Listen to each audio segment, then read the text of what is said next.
Good evening.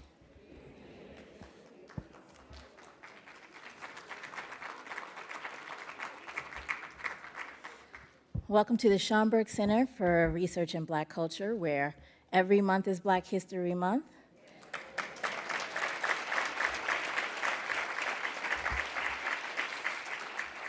Where scholars and artists, performers and educators come to discuss Black history and Black culture, where words like critical and race and theory can all be used in the same sentence,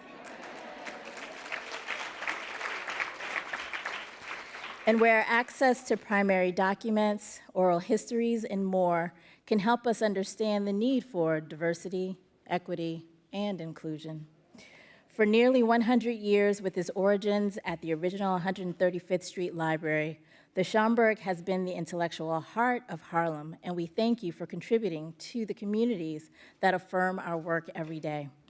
You will hear more from us in the coming days and months about our plans to celebrate the Schomburg Center's 100th anniversary.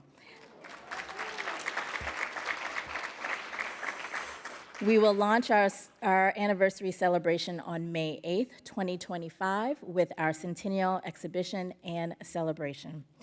I invite you to learn more about the Schomburg Center, sign up for our Schomburg Connection, our upcoming programs, also by visiting our website at schomburgcenter.org. My name is Novella Ford, and I'm the Associate Director of Public Programs and Exhibitions, and I do have a few dates for you to save coming up this month. On February 6th, we have our online Conversations in Black Freedom Studies about first-person writing activist lives from the inside. On February 13th, we have the Harlem Chamber Players' 17th Annual Black History Month celebration that's been hosted here at the Schomburg Center. They will have guest artist Candace Hoyes, who's a soprano, and cellist composer Akua Dixon, and the program will be hosted by WQRX's Terrence McKnight. On Valentine's Day, we will be back and screen 3 films throughout the day, including Mahogany, the 70s classic starring Diana Ross and Billy D. Williams. 5 on the Black Hand Side. How many of y'all know? Isn't that a beautiful film, right? Come on now. So when I can say give me a 5, I want somebody to slide me some, okay? And then also The Photograph, which was a 2020 drama romantic comedy that came out in 2020 starring Issa Rae and Lakeith Stansfield. So if you're looking for something to do on Valentine's Day, please come on through. We will start at 1 p.m. and we'll go through till the evening. On February 19th, as many know, this year actually is a centennial of many birthdays, many momentous occasions. And on February 19th, we will begin one of those celebrations, or I should say moments that we will mark with a revolutionary friendship, Malcolm X and Yuri Kochiyama. This coincides with the 60th anniversary of Malcolm X's death, but also this year is his centennial birthday. Panelists will discuss their work, archives, and their legacy of solidarity between Malcolm X and Yuri Kochiyama. And save the dates March 10th, 17th, and 24th, as our annual Women's Jazz Festival is back with the incredible singer-performer Somi, Sarah Elizabeth Charles, and Camille Thurman, who is on saxophone and vocals. So they are covering 3 Mondays in March with our Women's Jazz Festival. Registration will go live this week. Now, thank you for joining us in Harlem as well as online for Between the Lines of the newest book by Victoria Christopher Murray, Harlem Rhapsody, a work of historical fiction about Jessie Redmond Fauset, the woman who ignited the Harlem Renaissance. Please give her a round of applause.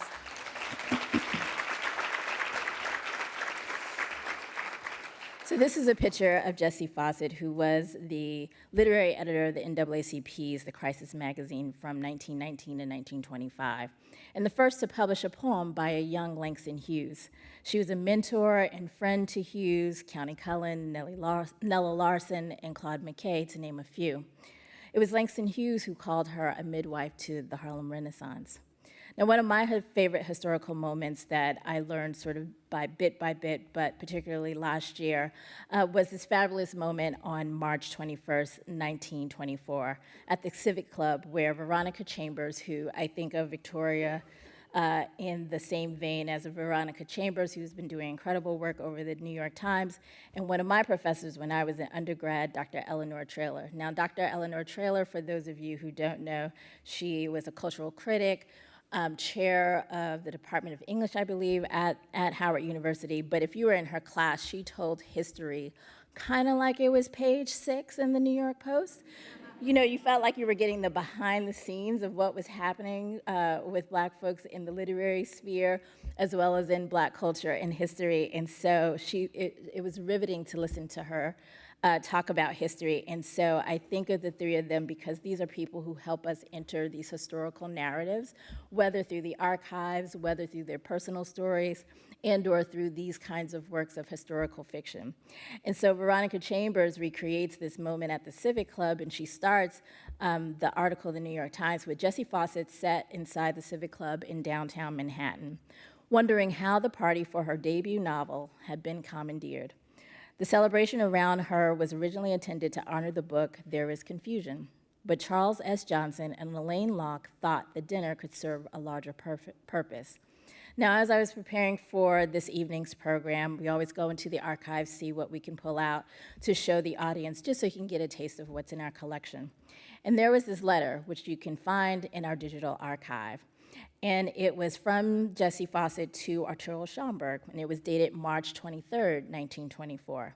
Now, before I knew the date, March 21st, 1924, in the beginning of the letter, she says, "You were kind enough to say the other night." Now, what was the other night? The other night was this fabulous party at the Civic Club. Of course, Arturo Schomburg was there, and about 100 other what would become luminaries of the Harlem Renaissance, as well as publishing and so forth.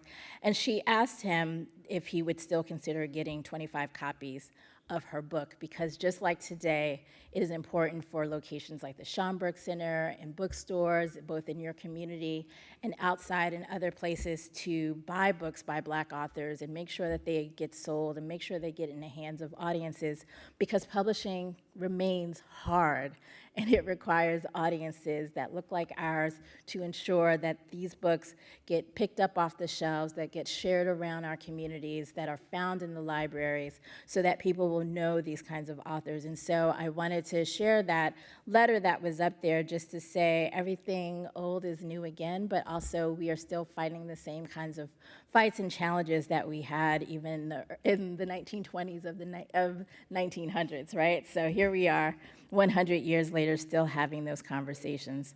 And so I appreciate that Victoria Christopher Murray is an author who takes the archives and helps us to imagine a world of luminaries, those in our history and those who are continuing to make history today. Victoria Christopher Murray is a New York Times bestselling author of more than 30 novels, including The Personal Librarian, which is about Belle DaCosta Green, who has an exhibit over at the Morgan Library. I highly recommend going to see that exhibit. A Good Morning America book club pick, and The First Ladies, which is Target's 2023 Book of the Year, both of which she co-authored with Marie Benedict. She is the NAACP Image Award winner for Outstanding Literary Work for her novel Stand Your Ground, which was also a Library Journal Best Book of the Year. She holds an MBA from NYU Stern School of Business.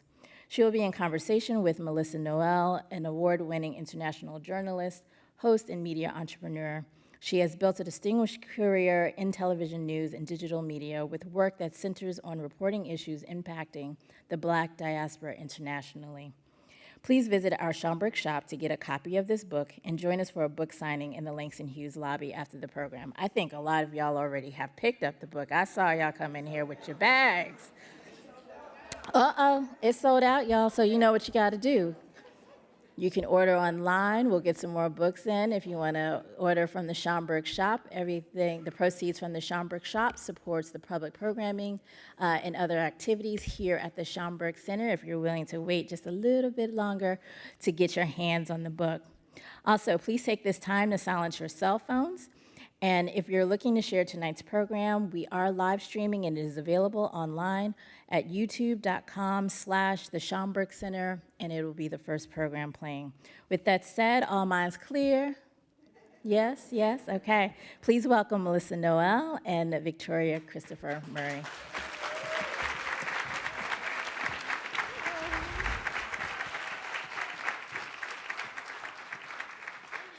everyone. Good evening. We heard something backstage. Something sold out? What sold out? The books? Sorry. I think there's more someplace. I kind of know the people in charge, so I'll see what I could do. You'll see what you can do? I can see what I can do. Thank you for coming out. We are so excited to chat tonight. Thank you all so much for being here. We were chatting backstage. I think the excitement, we felt your excitement. We saw people start to come in. We were like, okay, we're moving. But just thinking about where we are and the history of the Schomburg Center. Oh my goodness. Within itself. Can we just talk about that for a moment? my I think goodness. before we start the conversation, we just have to think about the history that's here and how you spent a lot of the time researching this book right here. Right what here. did that mean to you? Right here. I process? probably spent about 5 weeks in total in Harlem. You know, I'm from New York, but I was raised in Queens. But my parents were raised in Harlem. Yeah, Queens. All right, come on, girl. And but my parents were born and raised in Harlem, so we were here often with the grandparents and everything. But I hadn't lived in Harlem.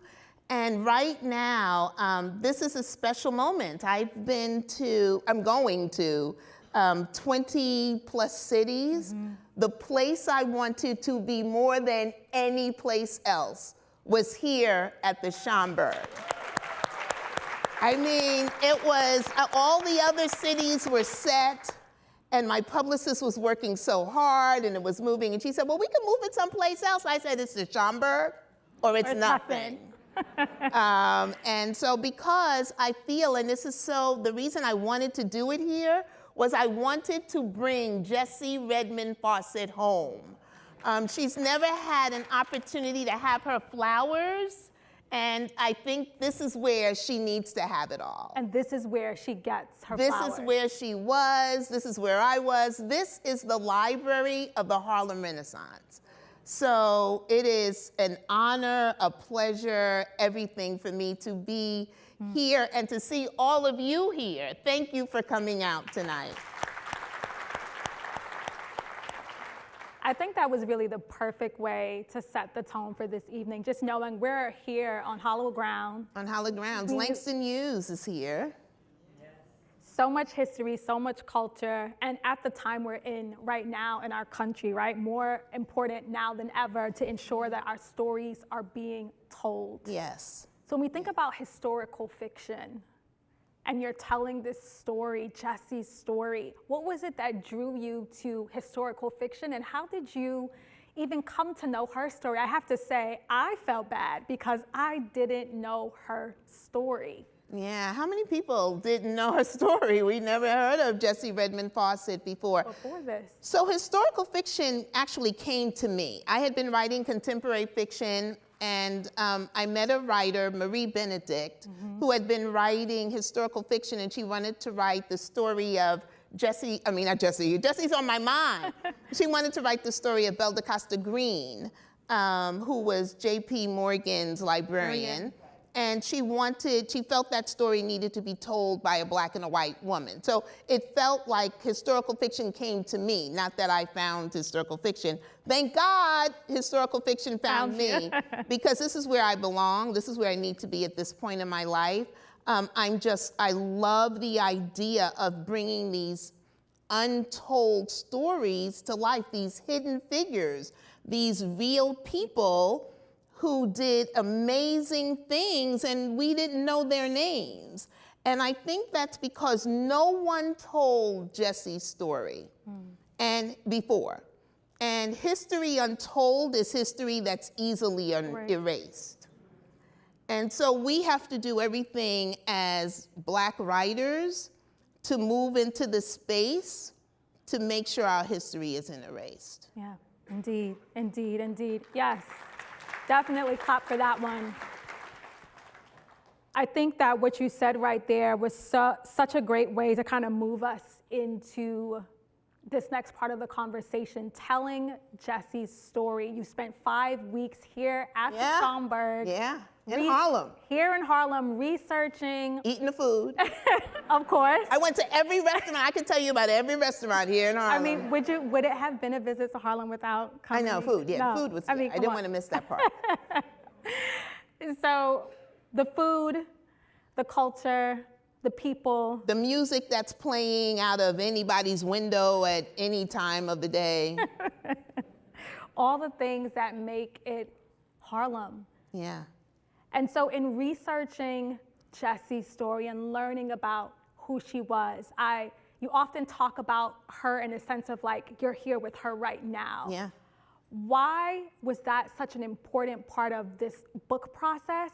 And how did you come to, and I noticed that you referred to her, and you say, I spent time with her. I spent 2 years. That's not, I mean, that's more than time. I was with, we ate together, we drank, we did everything. So yeah, 2 years. I spent, Jessie Redmond Fauset stayed with me so much that I had a hard time letting her go to write my next book. And it's interesting because characters have to stay. You have to become them. You have to be part of them and they have to become part of you. But it was different with the Jessie. It was like, y'all found me, now I'm not letting you go. Right? You're not, it was different with her. You know, to go back a little bit on how I even found Jessie, when I decided to write my first solo historical novel, my agent was the one who said, you know, you're going to spend a lot of time with this person, so make sure it's somebody that you like. And so I began to look, what would I want to write about? And I wanted to write about New York, because, like, is there any other place to write about? I mean, come on now. And then I really did like the 1920s, the Gilded Age. I wanted to do that. And then I said, oh, Harlem Renaissance, because I'm a writer, you know, there'll be something interesting there. But when I started looking around for women of the Harlem Renaissance, there were none. You know, they mentioned Zora and Nella, but they didn't mention anybody else. And I just kept looking, and then I listened to a podcast called Harlem on My Mind. And it was the story of Jessie Redmond Fauset. And I would by Tremaine Lee here in, he's a Harlemite. And so it was so interesting because I hadn't heard her name, so I went down a little bit of a rabbit hole, and Langston said she was the midwife of the Harlem Renaissance. And I'm like, really? And I don't know her name? So that's where I started with her, but it really still wasn't the story I wanted to tell. I had to give my editor 3 options. And the story I wanted to tell was a story about the March on Washington. I wanted to talk about the women of the March on Washington. And it was my editor, Kate Seaver, who said, oh, no. It's Jessie. And she was right. This was the story that needed to be told right now during this time where books are so important, where books are being banned, where they are trying to get rid of our history. I needed to tell this story of the woman who started it all. I always tell people that the books that you're going to read this year, and if there are authors here, the books you're going to write this year, none of them would have happened without Jessie Redmond Fauset. She was the first, and she got us started. She got us started. And so let's talk about some of those things that you bring up in the book. There's so many things. And earlier we were talking a little bit, and I was one of those people who agreed that the book read like a movie. I felt like I was in a movie. Yeah. It was moving so fast. I had to put it down because I was like, wait, I'm not ready yet. I have to get to the next, hold on, it's getting good. I don't wanna, but how did you balance historical accuracy along with that creative freedom? Yeah, because the fiction. Historical fiction, but we learned so much about the time period, about Jessie's work, but then we're also just kind of weaving in and out of your imagination as well. Yeah, thank goodness, right? You know, I don't want to write a history book. I'm not writing a biography. And it is interesting, you have historical fiction, like they don't go together. And that's what I love about it. Because people ask me all the time, how much is history, how much is fiction? I don't know. This is what I know. I anchor every single scene in history. Every single scene in that book is based on something I know. So for example, the book starts out when she arrives in New York. We know she arrived in New York because she became the literary editor of the Crisis magazine. We know that she had a first day on the job. So everything is anchored in history, but I don't know what she said. I don't have any tapes. I don't have any video of what they discussed. So that's where the fictional part comes in. And so I always want people to know that this is what I imagine Jessie's life to be with the facts that I know. So I really appreciate that explanation there, because I think it gives us a little window into your creative process and your mind. And so, as you mentioned, you sat with Jessie for over 2 years. What was the most surprising thing that you feel like you learned about her and her story, a story that so many of us didn't know before this book? So the thing that made me say, as I was writing this book, oh no, I was about 25% of the way through when I discovered that she was a member of Delta Sigma Theta. Okay, we have some Deltas in the audience. There's some Deltas in the house? Oh, a lot of Deltas in the house. That's what they do. And so you would think that would make me happy, right? It was a little bit of a shocker, a choker, because she was doing things that I, may not be completely sisterly. Like she was having an affair with W.E.B. Du Bois. So I already knew about the affair, but I didn't know she was a soror. And I was like, so what am I supposed to do with this? I'm not even kidding. Like, I'm 25% of the way through the book. I don't want to give back the money, So what am I supposed to do? And I said, oh my God, my sorors are going to kill me. Like, the members of Delta are going to kill me. And then I decided, I wasn't having any affair. It wasn't me.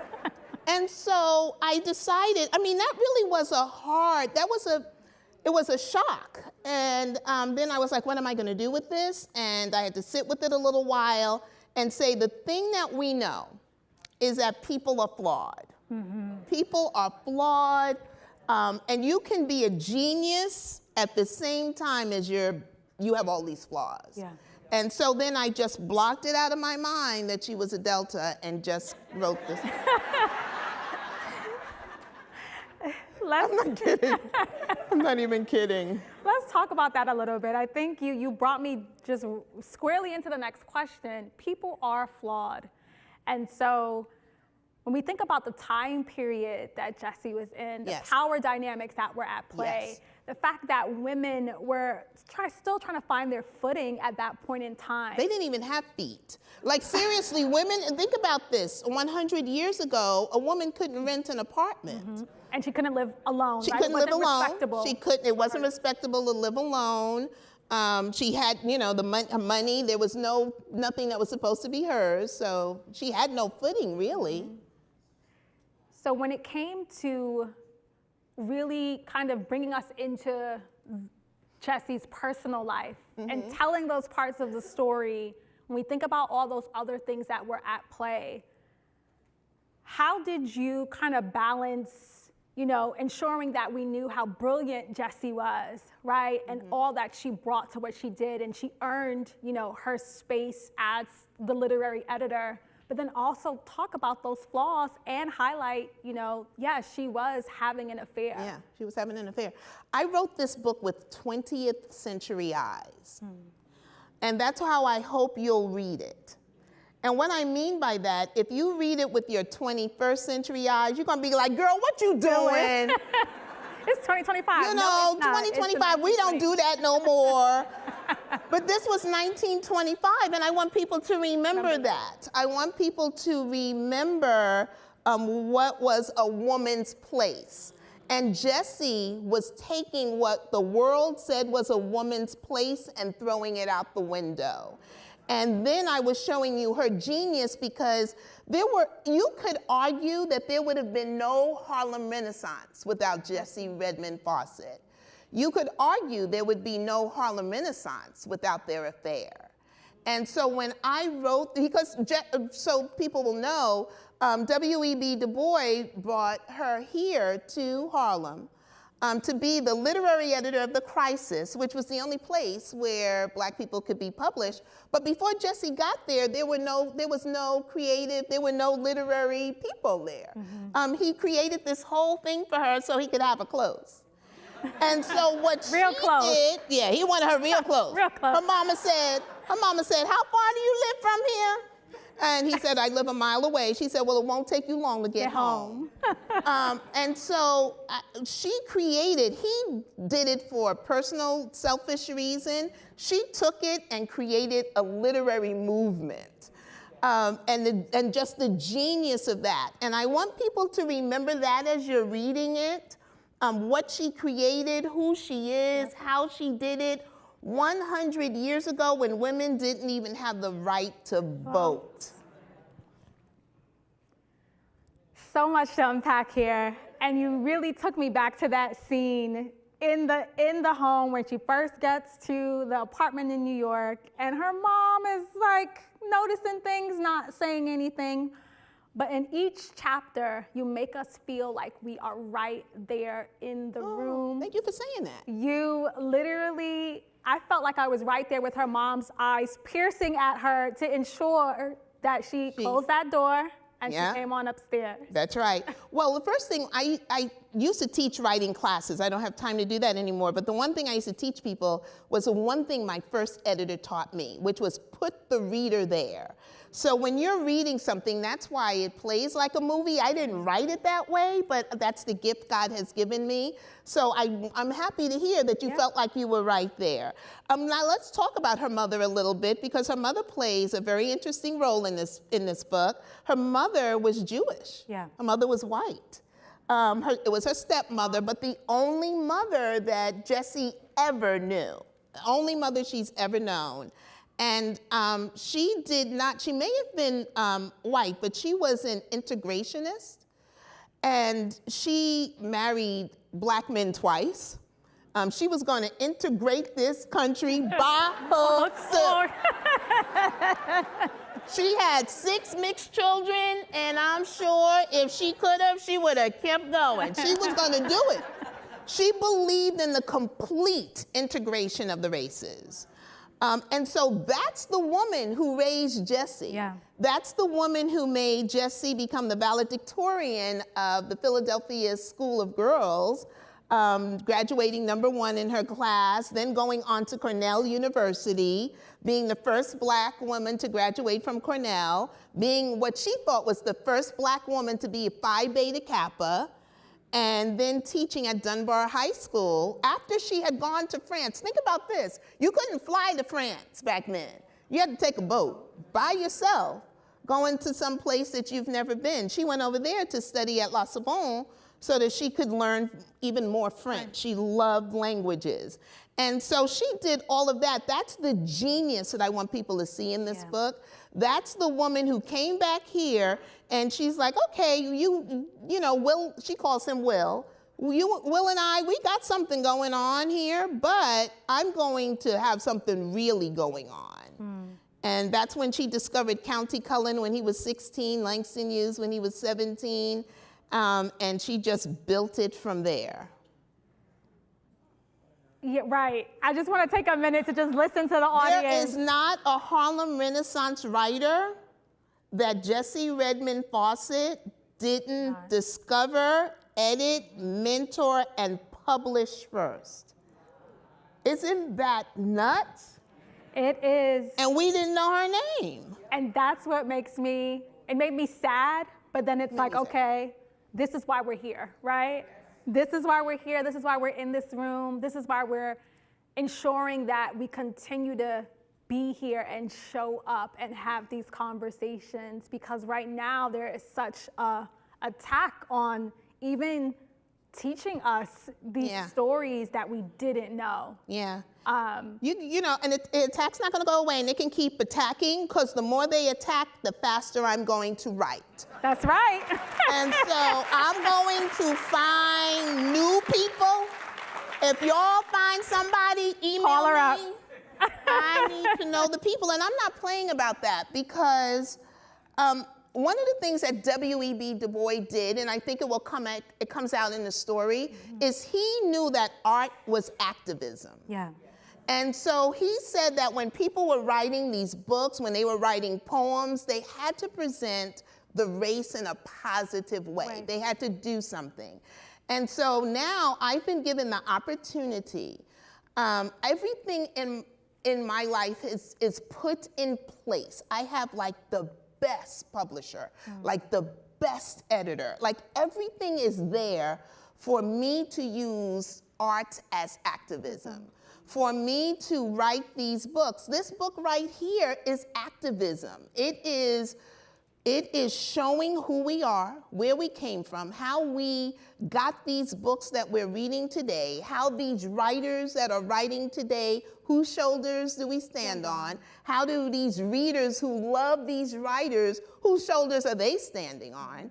And so this is art as activism for me. And I've always been an activist. My parents were, I'm always going to be, and I'm just using the gift that God gave me to do it now. Amen to that. And you are showing so much brilliance. As you've mentioned, you're showing Jessie's genius and brilliance through and through, and just how, even though like you can be a genius and be flawed, as you mentioned, and that those are truths that everyone lives, and that's okay. Yeah, and you know, think about it. They were these extraordinary people who ended up doing something very ordinary. Very ordinary.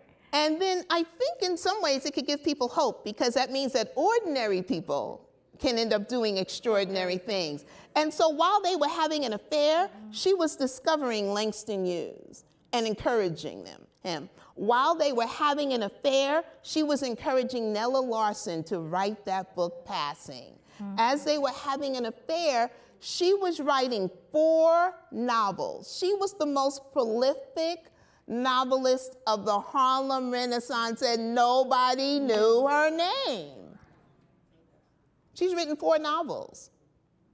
So let's touch on that a little bit, because you highlight the challenges Jessie faces as a Black woman in a male-dominated literary space, and all those struggles she faced. That ain't changed. During that time. So, see, and so that's the question. Talk about how her struggles mirror the struggles of Black women writers and just Black women in general today.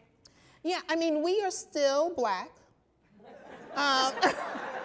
That will never change. And that's not going to change. And there are challenges that come with that, whether we want to admit it or not. It would be disingenuous to say that things haven't changed for the good, because the fact that I'm sitting up here, things have changed for the good. The fact that Harlem Rhapsody has been embraced by a major publisher means that things have changed for the good. But there are still struggles. Yeah. There are still struggles. Any excuse to not push a Black author.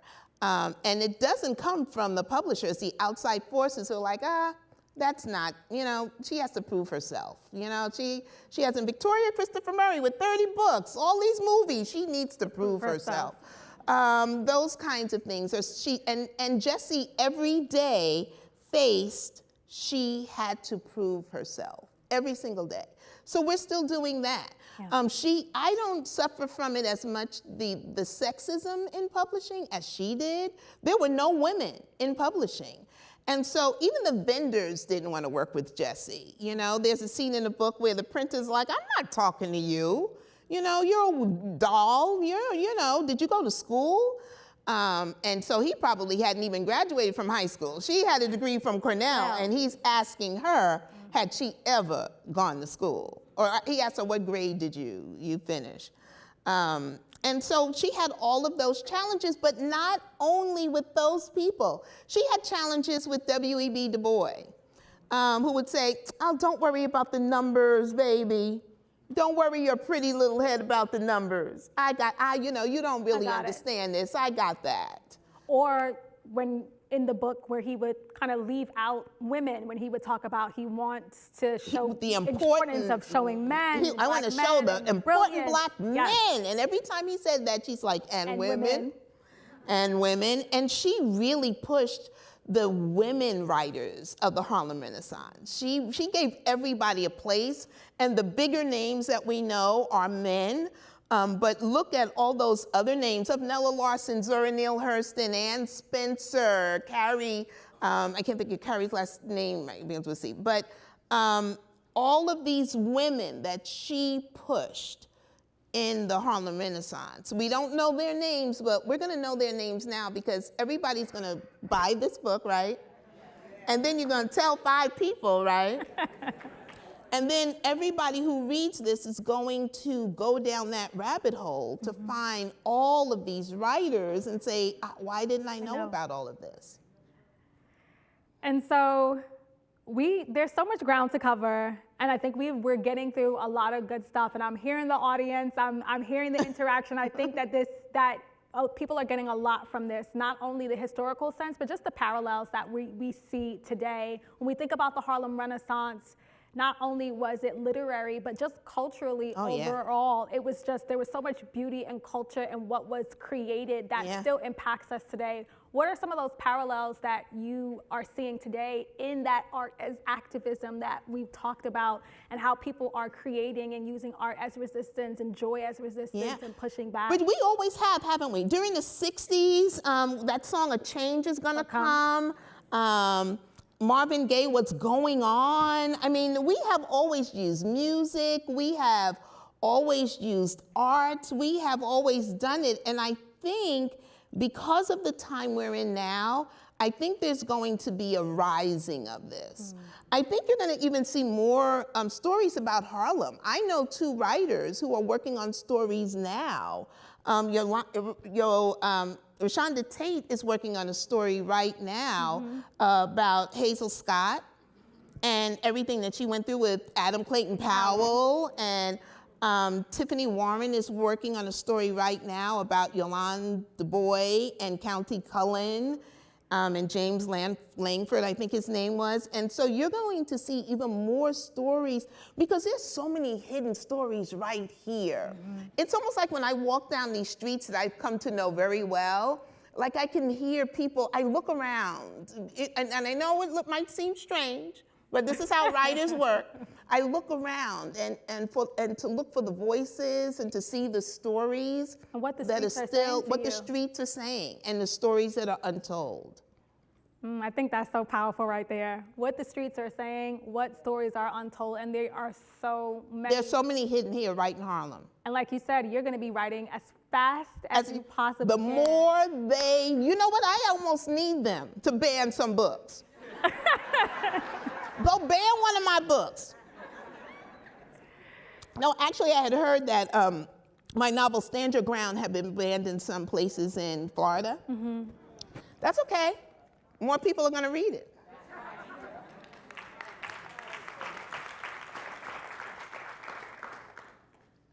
There was so much that you said you learned in the research process of it, spending 5 weeks here researching. When you actually sat down to write and you were bringing this all together, what was the most surprising part of that process, of that writing process to bring us Harlem Rhapsody? So you know what's surprising, and I find this in all historical fiction, so it wasn't just to Harlem Rhapsody, but when you're writing a historical fiction, I spend a lot of time researching. So I'll spend maybe the first 3 months of reading every biography, reading every article. When I was here, I was just reading every letter. Don't leave letters, because that's how I found out about the affair, that's how I found out about everything. I be telling people, you better burn everything I got or you got no money. And so the letters are really like some really good stuff, because that's where you find out how people speak and everything's going on. So I do all of this foundational research. And then I begin to write. The thing about that, though, is that the research is every day, because you don't know what you don't know until you don't know it. It's until you get to the first scene and you're like, okay, she's getting to her house in Harlem. So how'd they get there? Did they take a cab? You know, what was it called? Because was it a taxi cab? What was she wearing? What was her mother wearing? What did the brownstone look like? So now I'm looking up floor plans of brownstones in Harlem in 1920. I do things like, I go in for the detail. Then when I'm describing where they live, I have to look up whether or not it was called a bathroom at the time. It was not. It was called a water closet. And so you keep research, because I'm not looking up things like water closet when I'm doing initial research. Right. It's not until I get into the details of telling the story and I find out I don't even know what the bathroom's called, that I have to go back and look at it. You have written about historical Black women before, including, of course, the one we talked about earlier, The Personal Librarian. Anybody read that book? Just checking. They did their homework. What is it that continues to bring you back to stories of Black women and their influence and impact, particularly Black women who were writers or just kind of had this impact in the literary space? What brings me back is I didn't know her name. She was the first woman to write a book about the Black middle class, and that's what I've been doing for the last 28 years. And so if she was the first one, I stand on her shoulders. And I wasn't even curious enough to ask myself, who was the first one? And so that's why I think this was my first solo, because this makes me ask myself, so how many other women I don't know about that needs their stories told?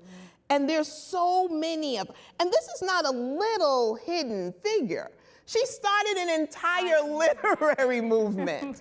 And so I know that there are more women like her out there, and I am going to find them and then write their stories. That's what brings me back. I've got to do that. I feel like it's my purpose now to find these people and to tell their stories. I feel like telling these stories and making sure that we all know stories like Jessie's is part of our generational wealth, right? If you think about it, it's part of our wealth of knowledge as a people to know Jessie was here. She was here. Jessie made impact. Jessie deserves her flowers, and so many of the other women and men like her, whose stories we don't know yet, but like you said, you're gonna know them. We will know. You will know them.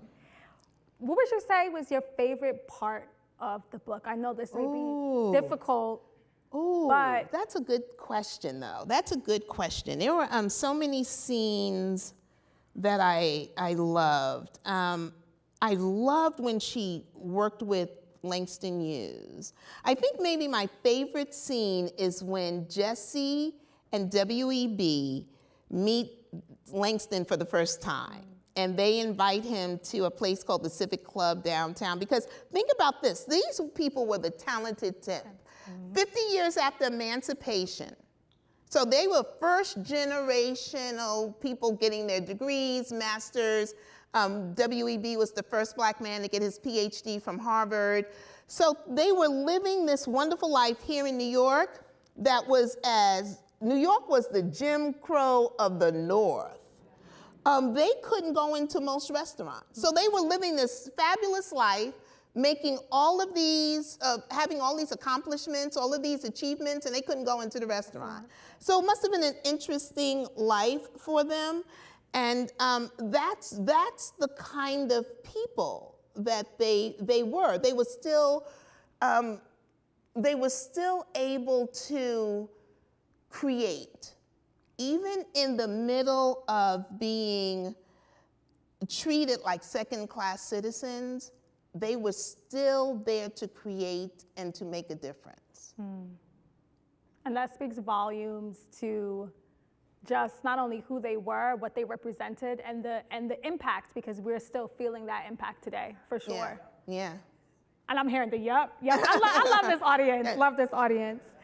When we think about all the time you spent getting to know Jessie to write this book.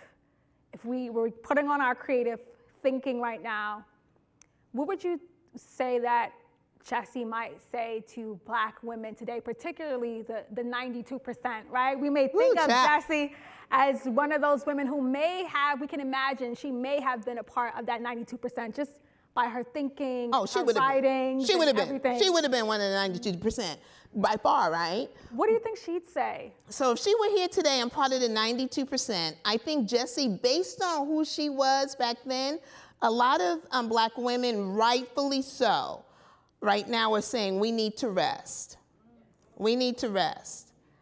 I would say, I believe Jessie would say this is not a time for resting. I believe she would say, rest now? Really? When the fight is here in front of you?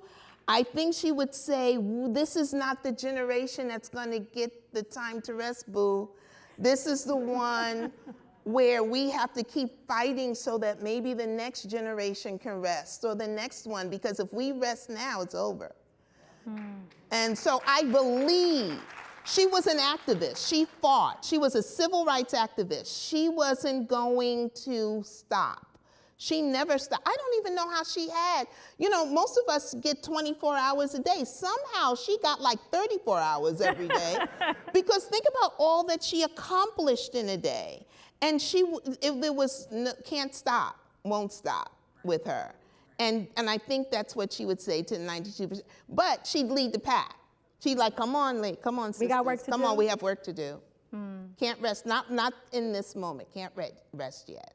Not yet. Not yet. But she'd be willing to take up the mantle and she would lead. charge. She would lead the charge, and she would understand the frustration. But we can't let frustration bring us down.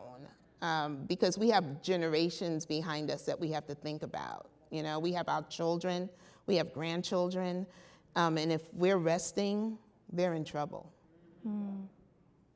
I think that is one of the most interesting and introspective answers I've heard to, like, because, you know, we've been getting a lot of questions about, you know, the 92% and if we should be resting or pushing forth. And I think I love that perspective because it shows that, hey, like, yes, we can be angry and be upset and want more and deserve more, but then there's also so many other things to think about. So there's, you know, you're like on both sides thinking about it. Because kind of if you rest when you get up, what's going to be left? You know, I'm just saying. She's just saying. I mean, you put, ooh. Yeah, I think that's what she would say. She was an activist and she would fight. So, we're at the point now where I would love to ask you to read an excerpt from the book. Really? Yes. You didn't tell me that part. If you would be so inclined. Oh my goodness, you did not tell me that part. I actually have a little thing that I'm going to look for on my phone. Ask me another question or talk to the people while I find translation.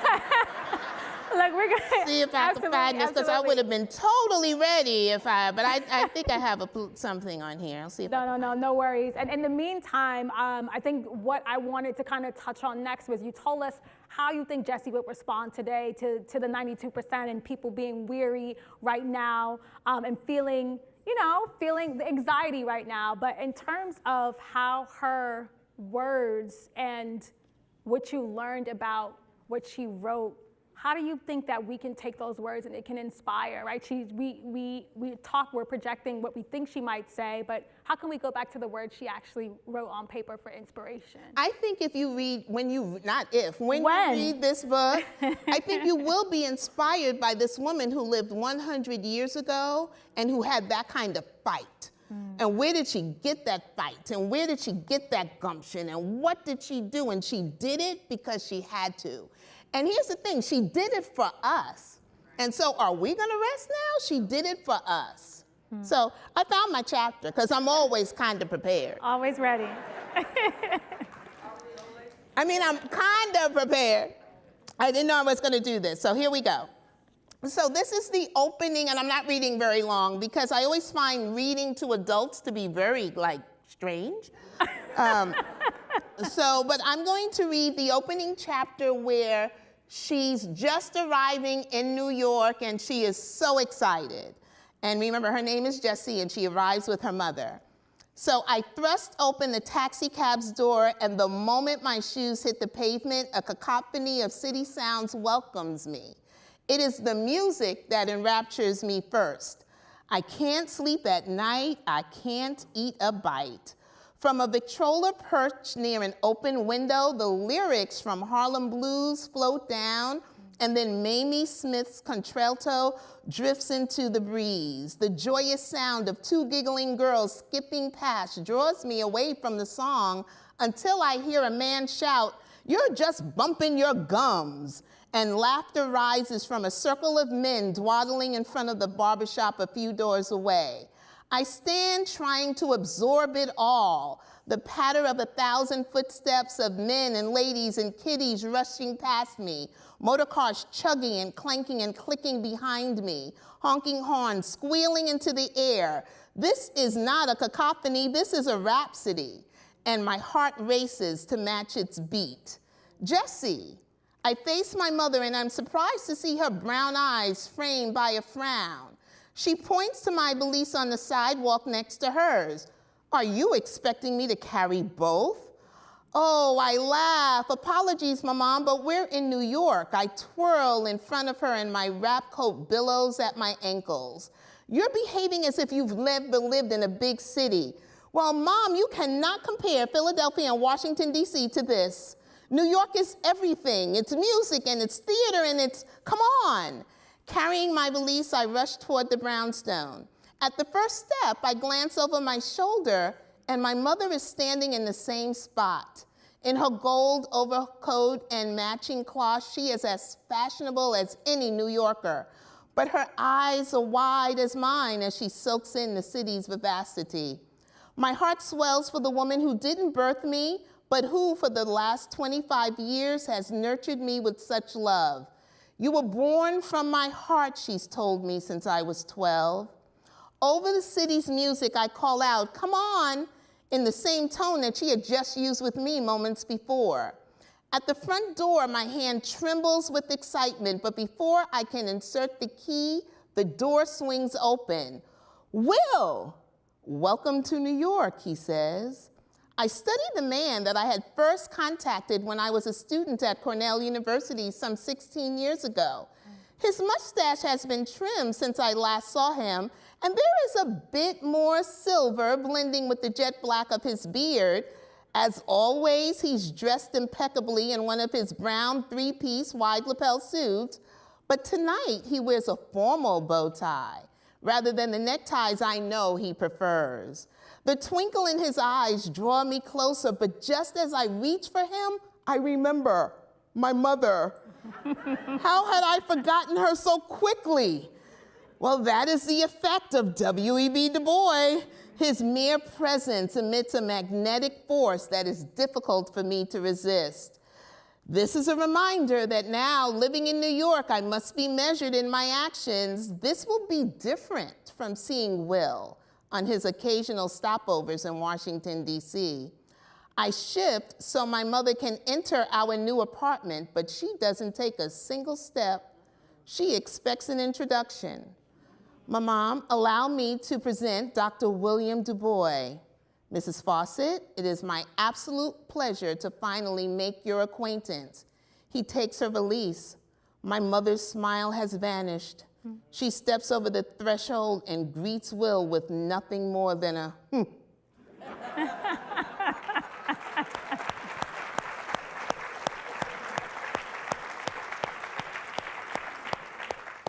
And that was the start of me taking that book up and like just going through. And every time her mom, especially her mom, kind of had a little sly answer or was kind of letting her know, like, I know what's going on here, you could feel it. You felt like you were right in the living room with them. Yeah, you know, I think you had asked me what was one of my favorite scenes, and I didn't answer the question before. I think my favorite scene is when her and her mom finally have that confrontation about Will. It's 2:00 in the morning when she finally came home. And I think that's one of my favorite scenes because her mother was a mother. Because if I hadn't told you she was a white mother, you would have sworn she was a black mama. And that just let me know her heart. This was her child. This was her daughter. She was not going to allow her to make a mistake. But you can't tell grown people what to do. Mm-hmm. And I think that was probably my favorite scene in the book, was when they have that confrontation and they finally have it out. Woo. So we see a lot of that. And there was one thing that I noticed in the book early on that really gave me pause. And at the end of chapter 4, she talks about, not wanting a marriage, wanting her career and wanting her writing, and really to kind of do things a little differently. And both her mom and her sister, but especially her sister, saying to her, how can there possibly be a good ending for Jessie? Yeah. So that made me think, we're here now, we're talking about her story. What do you think about how her story ends? Did she have that good ending? She had a good ending. We have Langston Hughes. We have Countee Cullen. We have Nella Larsen. We have Gwendolyn Bennett. We have Jean Toomer.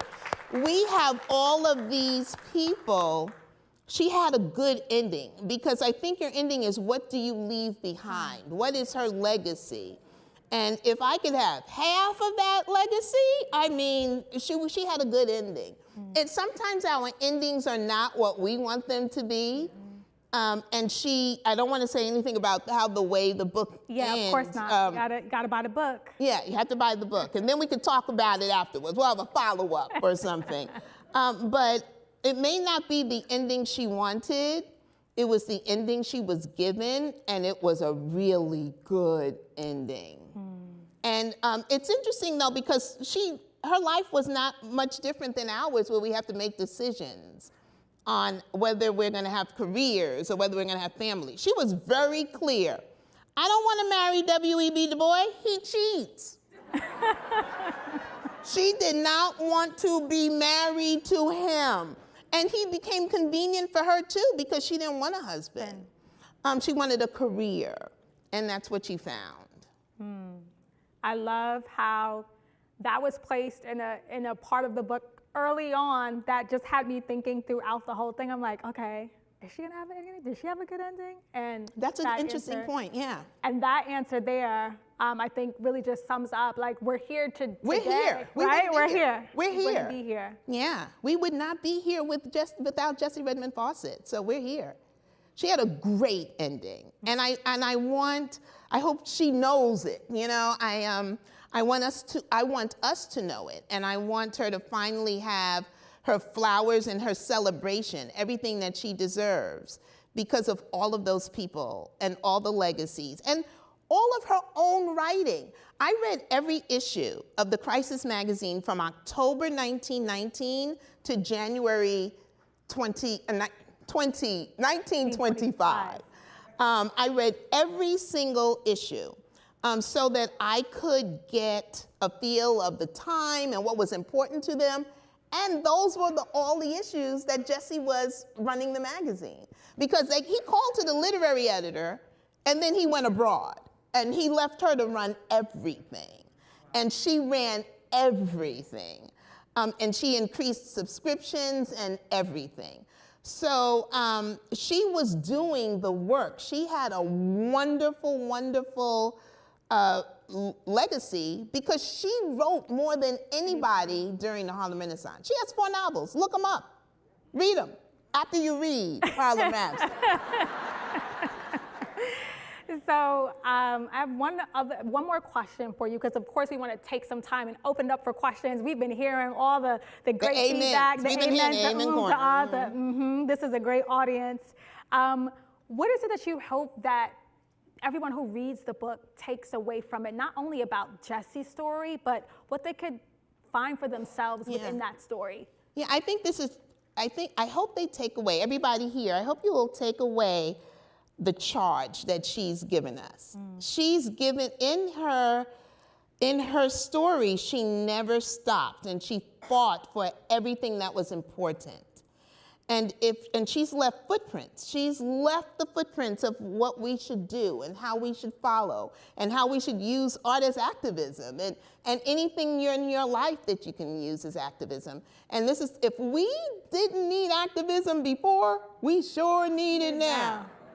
You know, and so I think you could take that away from her and her tenacity. And she had something called fortitude, but that's because she was a member of Delta Sigma Theta, Sorority Incorporated. And that's just, we're built that way. Thank you so much for that and this conversation. Can we just give a round of applause for Victoria Christopher Murray, please?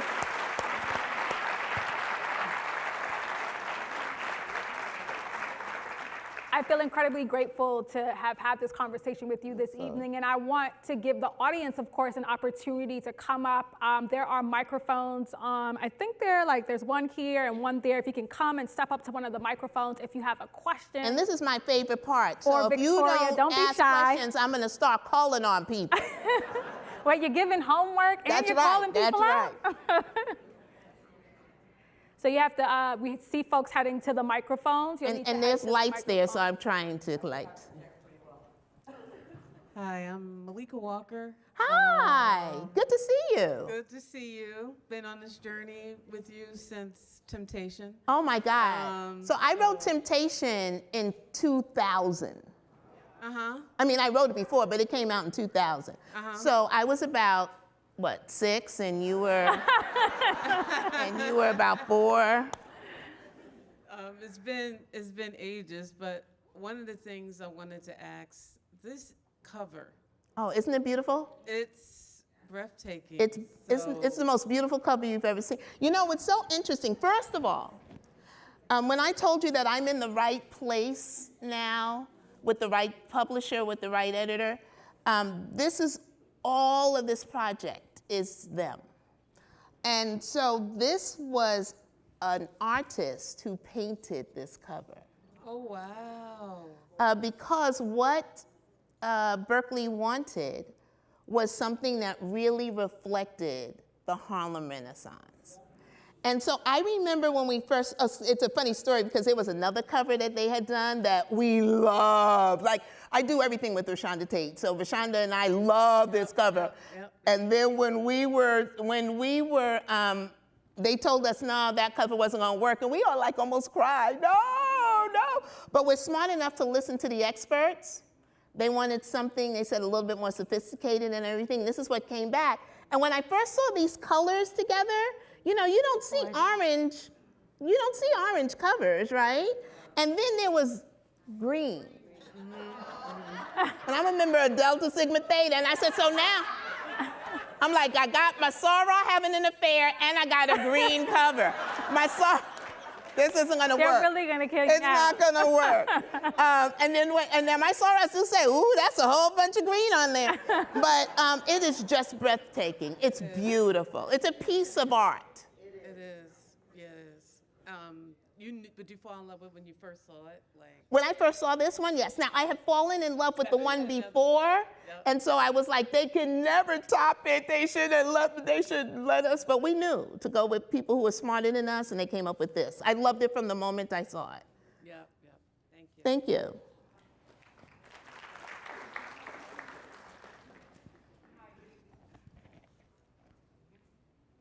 Nope, I don't think we can hear you. I can talk over this. I was Okay, going to now we say, got we're you. from New York. We don't really need this. We can hear Hello, you well. Soror. My name is Cynthia Turnquest Jones. I am a school librarian Ah, here in Harlem at the Arthur Tappan School. And one of the things that we make sure that we do is that we have books that are mirrors, sliding glass doors. And I am really hoping that you will create some children's books you know, so that our girls and boys of Harlem can see themselves. Thank you. yeah, and thank you for saying that. You know, with the personal librarian and with the first ladies, people have said to us, people in the audience like you, can you just take this same story? You don't have to create anything else and turn it into a children's book so our kids can learn about this too. They can learn about it before. And so I've always wanted to do it, but we're so busy writing and doing this. I promise you, I'm going to do this with her. I promise you. I don't know how, I don't know, but I promise you, because our children need to know how the Harlem Renaissance started. Hi, Victoria. It's Nikki. How are you? I'm Nicole M. Oh, Stevenson. hi. I'm author, and I do a bunch of things. I'm an artist, a bunch of things. But most of all, Vicki, we go back way back. If you call me Vicky, you do. We do. I just want to thank you for being present today. I want to thank you for bringing this to our attention. I just want to thank you for uncovering truths that we didn't even know about. Yeah. And I just want to thank you because you are doing a remarkable job. Oh, thank you. Thank And you. you're inspiring other authors like myself, you know, and we look for more stories. Thank you. Thank you, Nikki. Hello, my name is Jane Tillman Irving, retired journalist, and I've been reading Jessie Fauset since I was 20 years old. See, thank you. And I'm an Alpha Kappa Alpha woman, just saying. You know what? I love you too. Thank you, I love you too. I wanted to know, in reading particularly David Levering Lewis, Yes. when Harlem was in vogue, and so many other books, Jessie Fauset is described as, Langston Hughes described her as pretty as a primrose. Yes. And she said, men don't give me candy, or they don't give me flowers, they give me cigarettes. Yes. But she's sort of written off as this prim 19th century woman. And if you read Plum Bun, Yeah. and you read her other novels, this was a very modern woman. Yes. And I'm wondering how you managed to find that modern woman in the portrayals that we have been given her, of her. Yes, because I've read almost everything that David Lewis wrote. And so that's where I knew about the affair, because he said that they had an affair, that they were star-crossed lovers. Those were the words he used. And I'd only heard that with Romeo and Juliet. That was the only other time I'd heard that. And he said they had a parallel marriage. But, you know, it was interesting because everybody painted her as being a prim and proper woman, and she was prim and proper, but she could not have done she could have not accomplished all she had done if she was just prim and proper. She had to put up with a lot of stuff from those men. She had to know when to speak up. She had to know when to say, this is not the battle I want to fight. She had to know when she was going to win. She had to be aware of what she was willing to lose. She had to make decisions that modern women make today. It was very easy to paint her as a modern woman just because of her accomplishments. No other woman was doing those kinds of things. But she was born in 1882. That's right. And therefore she was a Victorian as well. Yes, she was. She was. And so that's why when she came to New York with family. She didn't live alone. She would never live alone because that wasn't proper. There were certain things that she wouldn't do that wasn't proper, but she still had an affair. Hi, my name is Zora. I'm also a writer, particularly a poet, and I'm also working on a historical novel in verse. And you said something earlier about how when you're writing about drawing the line and like balancing between history and fiction, how you have to root things like in the events that you know. I was curious, since you're writing from like the perspective of a real person, was there any character that you had to just invent in the book, and how was that? Good question. I haven't had to invent people. I did invent 2 characters, only because last year I went to an event where they had an auction and for their names to appear in my next book. And it was $1,000. Like somebody paid $1,000 in an auction for me to write their name in the book. And so I didn't just want to write their name, I wanted it to be a character, and it was a waiter or someone. So I try my best not to create any major characters. And in this book, there's enough major people in there for me not to have to create anyone. But that's a good question. I try to stay so close to history that I don't want to create new people. Also, I love your name. You have to be a writer, Zora. Thank you. Hi, my name is Kimberly. This will be my third book reading. This will be my third book from you that I'm reading. Oh, thank you. So I'm excited, but I couldn't help but to think about Belle as you're talking about Jessie and these two women who we don't really know, but they're mavens in their respective spaces. As the writer of both books, Personal Librarian and this one, did you see historically some similarities between both women?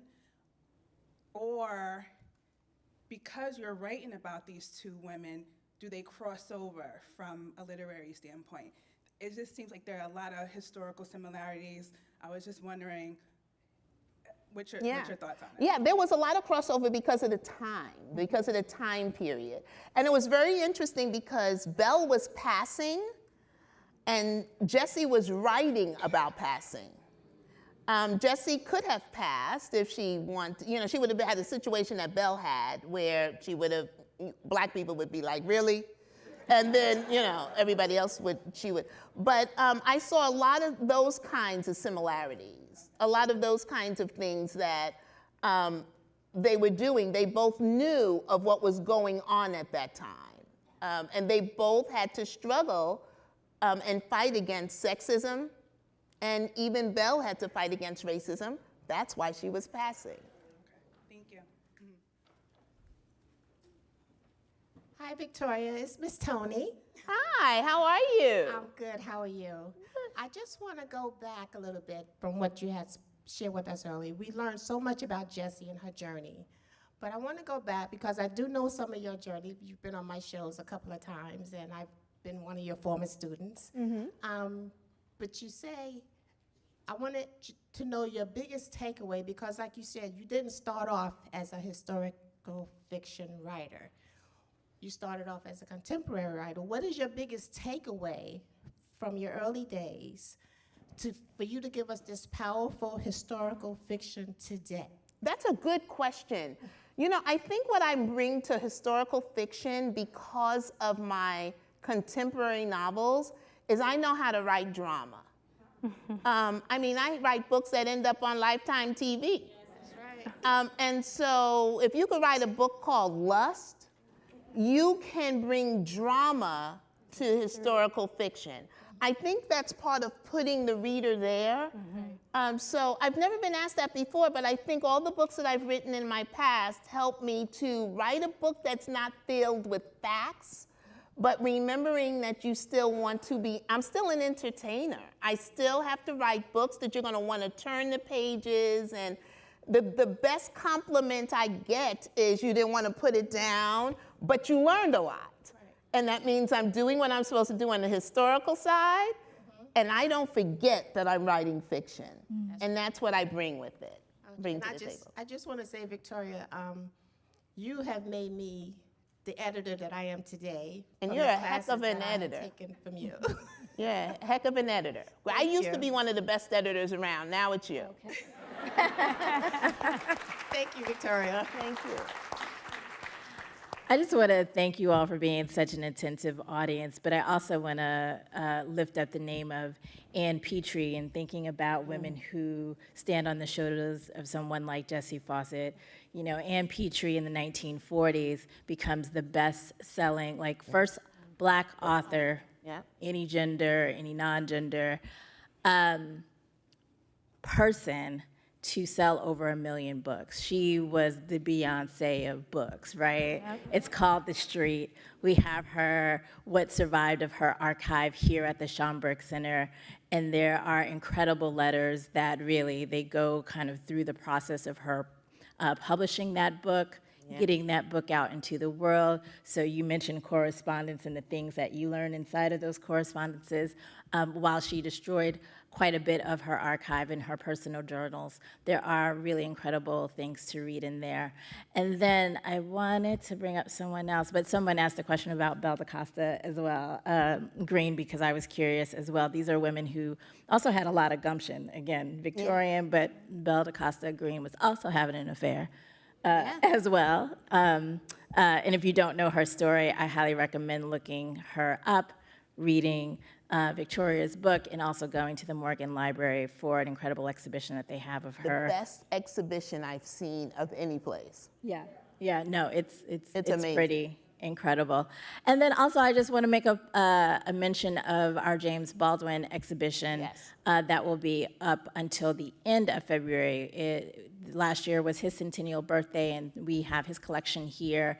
And the crossover that perhaps happened when he was in high school, because she also taught. So it's really interesting because James Baldwin, we don't know, but she went back to teaching when she couldn't get a job in publishing. And so Jessie ended up at DeWitt Clinton High School. At the same time, James Baldwin was there. So you cannot tell me that she did not influence James Baldwin. Absolutely. And Countee Cullen was his teacher as well. So there are all these ways in which history is collapsing in and on itself. And I'm so glad to be here at the Schomburg in this time. So glad to have you here in this time. When they talk about the 2020s, the next set of 2020s, we'll be talking about authors like Victoria Murray Christopher. Did I get them in the right order? Christopher Murray. Please. But you're not going to talk a lot about me because I'm not going to have any letters. You taught us the secret, no letters. Because I'm destroying every text, I don't care if there's iCloud, I'm going to find a way. Are you going to at least tell your story beforehand? No. We just going to be guessing at it. No. Nobody's going to be reading about Victoria Christopher Murray. I'm going to make sure of that. You think I'm playing? No, I know you are not. You are not. I read these people's letters like this. Oh my God. And I don't want it. No. Well, welcome. Glad that you all could be here tonight and know that you have met her here in this place, because you will not know otherwise. Thank you, pictures. Thank you. Thank you, Melissa, as well, for bringing us through such an incredible conversation. Thank you. We will have a book signing in the Langston Hughes lobby. Thank you for selling out the books. And if you did not get one, you know what to do next. And also tell a friend or five. Thank you, Have a good night. Or five, as you said. Yeah. Tell a friend or five. Yes. It was so nice.